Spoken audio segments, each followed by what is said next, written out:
Hello friends, welcome to Vishnu is. This is Raj Kumar. So పోటీ పరీక్షలకి prepare అయ్యే ప్రతి ఒక్క విద్యార్థికి కరెంట్ అఫైర్స్ అనేది చాలా చాలా ఇంపార్టెంట్ అనమాట. సో దాని రిలేటెడ్గా మనం ప్రతిరోజు ఒక డిఫరెంట్ థీమ్తో మనం ఒక యూట్యూబ్ వీడియో చేస్తున్నాం. సో అది మీరు రోజు చూస్తున్నారని అనుకుంటాను. ఒకవేళ చూడకపోతే కనుక ప్రీవియస్ వీడియోలన్నీ మళ్ళీ ఒకసారి చెక్ చేయండి. And at the same time please don't forget to like, share and subscribe to our channel. ఈరోజు మన వీడియో ఏంటి అని అంటే, చైనా ఏం చేస్తుందంటే రీసెంట్గా భారతదేశం యొక్క ఈశాన్య రాష్ట్రమైనటువంటి అరుణాచల్ ప్రదేశ్ పైన ఒక డ్యామ్ని నిర్మించబోతున్నారు. It's a mega dam on Arunachal Pradesh. Some people are calling it as water bomb on India and Bangladesh. So ఎందుకు ఇది అనేది మనం ఈ వీడియోలో చూడబోతున్నాం. ఠీకే, let's get into the video. First మనం చెప్పుకున్నాం కదా, it has started the construction of $167.8 billion. ఎంత? అరౌండ్ $168 బిలియన్ యొక్క హైడ్రో పవర్ డ్యామ్ అయితే కన్స్ట్రక్ట్ చేయబోతున్నారు on the Brahmaputra river. Brahmaputra రివర్ని మనం టిబెట్లో ఏమని పిలుస్తామంటే యార్లంగ్ సాంగ్పో అని పిలుస్తాం. బ్రహ్మపుత్ర రివర్ని టిబెట్లో యార్లాంగ్ సాంగ్పో అని చెప్పి పిలవడం అనేది జరుగుతుంది. The project was announced by Chinese President Li Xiong at a groundbreaking ceremony in Niangchi city. ఏ సిటీలో అండి ఇది? నియాంగ్చి సిటీకి దగ్గరగా ఉంది టిబెట్లో, the lower reaches of the river. The development has raised concerns in both India and Bangladesh because we are lower riparian countries. అంటే దిగువ ప్రాంతాలు కదా మనం. ఇప్పుడు వాటర్ ఫ్లో అనేది టిబెట్ నుంచి బ్రహ్మపుత్ర ఇట్లా పోయి ఒక గ్రేట్ బెండ్ తీసుకొని మనకి అరుణాచల్ ప్రదేశ్ నుంచి బంగ్లాదేశ్కి పోతుంది. అంటే మనం దిగువ ప్రాంతంలో ఉన్నాం. వాటర్ ఫ్లో అనేది ఎగువ ప్రాంతం నుంచి మన సైడ్ వస్తుంది అనమాట. సో అందుకే మనం లోవర్ రైపారియన్ కంట్రీస్ అని చెప్పి ఇండియా అండ్ బంగ్లాదేశ్ని పిలుస్తాం. చూడండి, ఇక్కడ టిబెట్లో స్టార్ట్ అవుతుంది, యార్లాంగ్ సాంగ్పో అంటాం. టిబెట్ నుంచి స్టార్ట్ అయ్యి ఇది నామ్చా బర్వా. ఇక్కడ ఏంటిది? నామ్చా బర్వా అంటాము. ఇక్కడ యూటర్న్ తీసుకుంటుంది. సో వెస్ట్ టు ఈస్ట్కి వెళ్ళి ఇక్కడ యూటర్న్ తీసుకొని అక్కడి నుంచి అది మళ్ళీ ఈస్ట్ టు వెస్ట్ అనేది రావడం జరుగుతుంది. అరుణాచల్ ప్రదేశ్కి వస్తుంది. అరుణాచల్ ప్రదేశ్ నుంచి అస్సాంకి రావడం జరుగుతుంది. అస్సాం నుంచి బంగ్లాదేశ్కి వెళ్తుంది. ఇక్కడ ప్రాజెక్ట్ అనేది చేయబోతున్నారు. ప్రాజెక్ట్ అనేది చేయడం అనేది జరుగుతుంది ఇక్కడ. దీన్నే మనం గ్రేట్ బెండ్ అని కూడా పిలుస్తాం. నామ్చా బర్వా దగ్గర ఏదైతే యూటర్న్ తీసుకుంటుందో బ్రహ్మపుత్ర రివర్, దీన్నే మనం గ్రేట్ బెండ్ అని కూడా పిలుస్తాం. Great bend. Fine, right. Let's see next. It's a cascade of 5 hydro power stations. ఇక్కడ ఒక 5 హైడ్రో పవర్ స్టేషన్స్ అయితే నిర్మించబోతున్నారు, making it one of the world's largest infrastructure project. ఇది ప్రపంచంలోనే అతిపెద్ద హైడ్రో పవర్ ప్రాజెక్ట్ లేకపోతే infrastructure project. Located the great bend of the Yarlang Sangpo, where river drops 2000 meters in just 50 km, ideal for electro power generation. అంటే river flow ఏదైతే ఉందో, ఇప్పుడు for example river flow ఇట్లా ఉందనుకోండి, ఇక్కడ 2000 metre కిందికి వస్తుంది. 2000 మీటర్ షార్ప్ జంప్ అనేది ఉంటుంది. సో ఈ జంప్ అనేది ఎక్కడైతే ఉందో అక్కడ హైడ్రో పవర్ అనేది జనరేట్ చేయడానికి ఈజీ అవుతుంది అనమాట. సో అందుకే ఇక్కడ ఈ రివర్ ఏదైతే 2000 మీటర్ డ్రాప్ అవుతుందో అక్కడ ఈ హైడ్రో పవర్ స్టేషన్స్ అనేది నిర్మించబోతున్నారు. చెప్పుకున్నాం కదా ఆల్రెడీ, అరౌండ్ 167.8 బిలియన్. అదే యువాన్లో అయితే 1.2 ట్రిలియన్ యువాన్. భారతదేశ కరెన్సీలో మన రూపీస్లో చూసుకున్నట్టయితే ఆన్ అండ్ యావరేజ్గా around 1500 crore rupees related infrastructure cost అనేది దీనికి ఉంటుంది. Expected output is this. ఈ 5 హైడ్రో పవర్ స్టేషన్స్ ద్వారా ఇక్కడ 300 బిలియన్ కిలోవాట్ పర్ అవర్, ఒక సంవత్సరంలో 300 బిలియన్ KWH పవర్ని అయితే ఇక్కడ జనరేట్ చేస్తారు, which is like enough for 300 million people. You just do the calculation. 1 million equal to 10 lakh. 1 million equal to 10 lakh. 1 billion equal to 100 crore. You just do the calculations, like ఎంత amount వాళ్ళు spend చేస్తున్నారు, ఎంత electricity వాళ్ళు తెచ్చుకుంటున్నారు, అది ఎంతమందికి use అవుతుంది అని. ఠీకే. Next, the dam could rival or exceed the capacity of the 3 Gorges dam, currently the world's largest dam which is generating 22.5 gigawatts of energy which is already is there in China. చైనాలోనే already ఒక dam ఉంది, electro power station ఉంది, అక్కడ దాన్నే మనం 3 Gorges dam అంటాము. This is like world's largest dam అన్నమాట ఇది. దానికంటే ఇది 22.5 gigawatts ఆఫ్ ఎలక్ట్రిసిటీని జనరేట్ చేస్తుంది. ఇప్పుడు దిస్ ఇస్ లైక్ హైయెస్ట్. ఇంతకుముందు చైనాలోనే ఉంటుంది, ఇప్పుడు మళ్ళీ చైనానే దానికి మించినది ఇంకొకటి ఈ గ్రేట్ బెండ్ దగ్గర నిర్మించడం అనేది జరుగుతుంది. రైట్. టిబెట్లో స్టార్ట్ అవుతుంది, అక్కడ నుంచి వెస్ట్ టు ఈస్ట్ వచ్చి మనకి గ్రేట్ బెండ్ నామ్చా బర్వా నుంచి అరుణాచల్ ప్రదేశ్లోకి సిహాంగ్ అనే నేమ్తో వస్తుంది. సో బ్రహ్మపుత్రకి వేరే వేరే పేర్లు ఉన్నాయి. ఒకటి సాంగ్పో రివర్, యార్లాంగ్ సాంగ్పో అంటాము టిబెట్లో. అక్కడి నుంచి అరుణాచల్ ప్రదేశ్లో మనం దీన్ని దిహాంగ్ లేకపోతే సియాంగ్ అని పిలుస్తాము. ఆ తర్వాత ఇది అస్సాంలోకి వస్తుంది. అస్సాంలోకి వచ్చిన తర్వాత అక్కడ ఉన్నటువంటి ట్రిబ్యూటరీస్తో కలిసి, ఉపనదులతో కలిసి బ్రహ్మపుత్ర అనే పేరుతో పిలువబడుతుంది. ఈ బ్రహ్మపుత్ర కాస్త బంగ్లాదేశ్లోకి పోతుంది. బంగ్లాదేశ్లో దీన్ని జమునా అనే పేరుతో పిలుస్తారు. బంగ్లాదేశ్లో దీన్ని ఏ పేరుతో పిలుస్తారు? జమునా అనే పేరుతో పిలుస్తారు. ఇప్పుడు ఇది భారతదేశంలో ఏ రాష్ట్రాలు భారతదేశంలో ఏ రాష్ట్రాలు గుండా ప్రవహిస్తుంది? First Arunachal Pradesh, then Assam. First Arunachal ప్రదేశ్లో, ఆ తర్వాత అస్సాంకి వస్తుంది, ఆ తర్వాత ఇది బంగ్లాదేశ్కి వెళ్ళడం అనేది జరుగుతుంది. యార్లాంగ్ సాంగ్పో, సియాంగర్ దిబాంగ్, అస్సాంలో బ్రహ్మపుత్ర, దెన్ బంగ్లాదేశ్లో జమునా అని పిలుస్తాం. బ్రహ్మపుత్ర రివర్ ఇది చెమయుంగ్ డంగ్ గ్లేషియర్, అది ఎక్కడ అంటే లైక్ మానస్ సరోవర్ లేక్ దగ్గరగా ఉంటుంది, టిబెట్లో ఆరిజిన్ అవుతుంది. తర్వాత టిబెట్ నుంచి ఇది ఈస్ట్ వర్డ్గా 1200 కిలోమీటర్లు ఫ్లో అవుతుంది, నామ్చా బర్వా దగ్గరకు వస్తుంది. నామ్చా బర్వాలో యూటర్న్ తీసుకుంటుంది.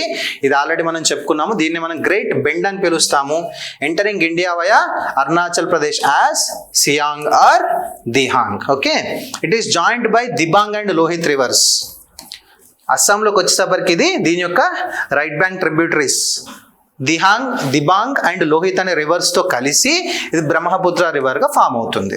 దెన్ అస్సాం నుంచి బంగ్లాదేశ్లోకి వెళ్తుంది. బంగ్లాదేశ్లో జమునా అనే పేరు ఉంది, దీనికి జాయింట్స్ విత్ పద్మ అనే రివర్తో కలుస్తుంది. దెన్ బే ఆఫ్ బెంగాల్లోకి కలిసిపోతుంది. Clear? From Tibet to bay of Bengal. Brahmaputra basin మనం చూసుకున్నట్టయితే it has a total basin area of 5.8 lakh square kilometer. 5.8 lakh square kilometer. But దీంట్లో చూసుకుంటే టిబెట్, చైనా ఆక్రమించింది కదా టిబెట్ని. సో టిబెట్లో వచ్చినప్పటికీ కూడాను 50% ఆఫ్ ది ఏరియా అనేది మనకి డ్రైన్ ఏరియా అనేది చైనాలోనే ఉంది. బ్రహ్మపుత్ర అనేది 50% చైనాలోనే ఫ్లో అవుతుంది. ఆ తర్వాత ఇండియాలో 33%, 1/3. నెక్స్ట్ బంగ్లాదేశ్లో 8.1%, సో భూటాన్లో 7.8%. So China is having like China can do more domination with respect to the Brahmaputra river. In ఇండియాకి వచ్చేసరికి ఇండియాలో 1.94 lakh square kilometer కవర్ చేస్తుంది. అరుణాచల్ ప్రదేశ్, అస్సాం, మేఘాలయ, నాగాలాండ్, సిక్కిం, వెస్ట్ బెంగాల్ వీటన్నింటికి కూడా ఇది ఎఫెక్ట్ చేస్తుంది అనమాట. లెఫ్ట్ బ్యాంక్ ట్రిబ్యూటరీస్, నేను రైట్ బ్యాంక్ అన్నాను కదా, ఇవి left bank tributaries Dibang and Lohit. Right bank tributaries వచ్చేసరికి Subansiri, Kameng, Manas and సంకోష్. What makes Brahmaputra unique? ఎందుకనంటే మనం చెప్పుకున్నాం వెస్ట్ టు ఈస్ట్ ఫ్లో అయ్యి యూటర్న్ తీసుకొని మళ్ళీ ఈస్ట్ టు వెస్ట్ ఫ్లో అవుతుంది. This is like very rare phenomena, ఒక river phenomena in the world. Next, ఈ టిబెట్లోకి వచ్చేసరికి ఏంటంటే it passes through cold dry regions with low water and silt. ఎక్కువ వాటర్ ఉండదు బ్రహ్మపుత్రకి with respect to the China, ఎందుకంటే it's dry and cold region కాబట్టి. సిల్ట్ అంటే ఏంటంటే ఒండ్రు మట్టి. ఇప్పుడు మనకి పారే నీటితో పాటు మట్టి ఎలాగైతే వస్తుందో దాన్నే మనం సిల్ట్ అంటాము. కానీ ఇండియాకి వచ్చేసరికి ఏంటంటే it joined by rainfed tributaries bringing heavy rainfall and silt loads. High sedimentation causes braided channels, floods and river in island formation. ఏదైతే వాటర్ ఫ్లో ఏదైతే ఉందో ఈ ఫ్లో తీసుకొచ్చే ఈ మట్టి ఉంటుంది కదా, ఒండ్రు మట్టి అని పిలుస్తాం. దీని ద్వారా ఏంటంటే ఎస్పెషల్లీ బ్రహ్మపుత్ర రివర్ ద్వారా ఏంటంటే కొన్ని రివర్ ఇన్ ఐలాండ్స్ ఫామ్ అవుతాయి. కేవలం ఈ సిల్ట్ ద్వారా. Like for example Majuli in Assam, it's a world's largest river island in Assam. It's a world's లార్జెస్ట్ది, ప్రపంచంలో అతిపెద్ద రివర్ నుంచి, ఒక నది నుంచి వచ్చే ఒండ్రుమట్టి ద్వారా ఏర్పడినటువంటి సెడిమెంట్స్ ద్వారా ఏర్పడినటువంటి ఒక ఐలాండ్ అన్నమాట. కన్సర్న్స్ ఏమున్నాయి మనకి? ఇప్పుడు అక్కడ చైనాలో ఉన్నటువంటి ఏరియాలోనే ఈ పర్టికులర్ బ్యారేజ్ అనేది, డ్యామ్ అనేది నిర్మిస్తుంది, హైడ్రో పవర్ స్టేషన్స్ అనేది నిర్మిస్తుంది. దీని ద్వారా ఇండియాకి బంగ్లాదేశ్కి ఉన్న కన్సర్న్స్ ఏంటి అని అంటే it's geopolitical and strategic risk. దేనివల్ల? The dams proximity to Arunachal ప్రదేశ్కి పైనే. మనం చూసాం కదా, ఎప్పటి నుంచో అరుణాచల్ ప్రదేశ్ చైనాది అని చైనా వాదిస్తూనే ఉంది. అరుణాచల్ ప్రదేశ్ మాది అని చెప్పి. ఇప్పుడు అరుణాచల్ ప్రదేశ్కి దగ్గరలోనే ఈ డ్యామ్ నిర్మించడం అనేది జరుగుతుంది. సో నేషనల్ సెక్యూరిటీ కన్సర్న్స్ అనేవి ఎరైజ్ అవుతాయి. దాంతోపాటు దీన్ని ఒక జియో పొలిటికల్ టూల్గా కూడా యూజ్ చేసుకోవచ్చు. నేను స్టార్టింగ్లో చెప్పాను, it may use it as a water bomb. మనం లో రైపారియన్ ఏరియాస్లో ఉన్నాం, దిగువ ప్రాంతాల్లో ఉన్నాం కాబట్టి water has to come from there only కదా. సో ఒక వాటర్ బాంబ్ లాగా యూజ్ చేసుకునే ఛాన్స్ కూడా ఉంటుంది. Next hydrological and agricultural impact. అక్కడ హైడ్రో పవర్ స్టేషన్స్ ఏర్పాటు చేయడం వల్ల ఏంటంటే సిల్ట్ రాకపోవచ్చు, అంతే కదా. Altered river flow could disturb agriculture, especially crops like rice and jute in India and Bangladesh. ఆ వాటర్ ఫ్లో అనేది అబ్స్ట్రక్ట్ చేయడం జరుగుతుంది హైడ్రో పవర్ స్టేషన్స్ బిల్డ్ చేయడం అంటే. And at the same time reduction in sediment flow. Silt, ఒండ్రుమట్టి లేకపోతే అదేదో sediments వస్తున్నాయో ఆ రివర్ ద్వారా ఏంటనంటే ఇప్పుడు అది ఫిల్టర్ చేయడం ద్వారా మనం సెడిమెంట్స్ అనేవి బేసికల్లీ న్యూట్రియంట్ రిచ్ అనమాట. సెడిమెంట్స్ బేసికల్లీ న్యూట్రియంట్స్ రిచ్, మంచి ఫర్టిలిటీకి హెల్ప్ అవుతాయి, మంచి పంటలు పండడానికి హెల్ప్ అవుతాయి ఇవి. ఇక్కడ ఏమవుతుంది? సెడిమెంట్ ఫ్లో అనేది రెడ్యూస్ అవుతుంది, which will effect are soil fertility. Next ecological impact. It will threaten biodiversity hotspot in the eastern Himalayas. With a huge dam కాబట్టి aquatic ecosystems and wetlands could be significantly disturbed, right? Then disaster. It's a seismically active zone కదా, north east కానీ ఆ పైన Tibet కానీ. భూకంపాలు ఎక్కువగా వచ్చే chance ఉంటుంది. Like for example seismically active example 1950 Assam Tibet earthquake, increasing risk of dam failure, high risk of glacial lake outburst floods and flash floods, especially the 2023 Sikkim flood. ఒకటేసారిగా వాటర్ వదిలేస్తే ఠీకే. So there are so many disaster risk as well. ఏం చేయొచ్చు అని అంటే బేసిక్గా ఇండియాకి చైనాకి దీని రిలేటెడ్గా ఎటువంటి ప్రాపర్ లీగల్ బేసిస్ అనేది లేదు, ఏ అగ్రిమెంట్ లేదు, ఏ ట్రీటీ లేదు. చూసుకుంటే మనం అంబ్రెల్లా ఎంఓయూ ఒకటి చేశారు రివర్స్ ట్రాన్స్బౌండరీ రివర్ మీద. Umbrella MOU in 2013 on cooperation for transboundary rivers, అది యాక్టివ్లో లేదు. MOUs and Brahmaputra and Sutlej rivers expired in 2023, renew చేసుకోలేదు. Sutlej MOU initiated after Parachu incident, but China rejected round the year data sharing, renewal pending. Expert level mechanism for annual dialogue and data sharing. Meetings have faced interruptions.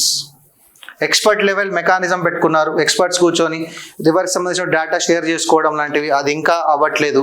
No formal treaty exist between India and China on water sharing. There is no, for example India Pakistan కైనా at least Indus water treaty ఉంది కదా. We have Indus Water Treaty with respect to India and Pakistan. Yes, but it is not there here. Next, UN Water Courses Convention 1997 offers a legal framework, but none of the countries are signatories. There is a global convention, that is United Nations Water Courses Convention, which came into force in 1997. 1997లో ప్రపంచవ్యాప్తంగా ఒక United nations యొక్క water courses convention అనేది వచ్చింది. కానీ రెండిటికి అటు China కానీ ఇటు ఇండియా కానీ దీంట్లో మెంబర్స్ కాదు. No one signed it. So there is no actual legal phenomena that we can go through, right. Next ఏం చేయొచ్చు India? What is the option that we have? Diplomatic engagement. Diplomatic దౌత్యపరంగా దీన్ని మనం సాధించగలగాలి. China, Bhutan, Bangladesh three regions are affecting regions కాబట్టి ఈ 3 దేశాలు కలిసి చైనాతో దౌత్యపరంగా దీన్ని ఎదుర్కోవాలి. Advocate for transparency, real time data sharing and prior construction of future projects. ఆ ప్రాజెక్ట్స్ మీద మిగిలిన 3 దేశాలు ఎఫెక్ట్ అవుతున్నాయి కాబట్టి ఒకవేళ ఇంకేమైనా కొత్త ప్రాజెక్ట్స్ చేస్తే ముందస్తు సమాచారం ఇవ్వాలి. And at the same time real time data sharing is important. అక్కడ డ్యామ్ కొలాప్స్ అయింది అనుకోండి, తర్వాత దగ్గర ఉన్నటువంటి ఇండియాకి సమాచారం ఇవ్వకపోతే ఫ్లడ్స్ అన్ని వచ్చేసి అరుణాచల్ ప్రదేశ్లో ఉంటాయి. అంతేనా కాదు? So real time data sharing is important. Institutional measures, permanent transboundary river commission has to be formed so that basic level planning ఉంటుంది for sustainable water and disaster management. Because ఎటువంటి లీగల్ ట్రీటీ అనేది లేదు కాబట్టి చైనాకి and ఇండియాకి, at least now we need to establish a permanent transboundary river commission for this data sharing. Disaster preparedness, flood forecasting, build regional capacity for emergency response. We have to build emergency ఎప్పుడైనా ఉండొచ్చు కాబట్టి we need to build this regional capacity for emergency thing, especially in Arunachal Pradesh and some northeastern states. Invest in early warning systems, especially in downstream regions. Next comes counter strategy. What is the counter strategy options we have?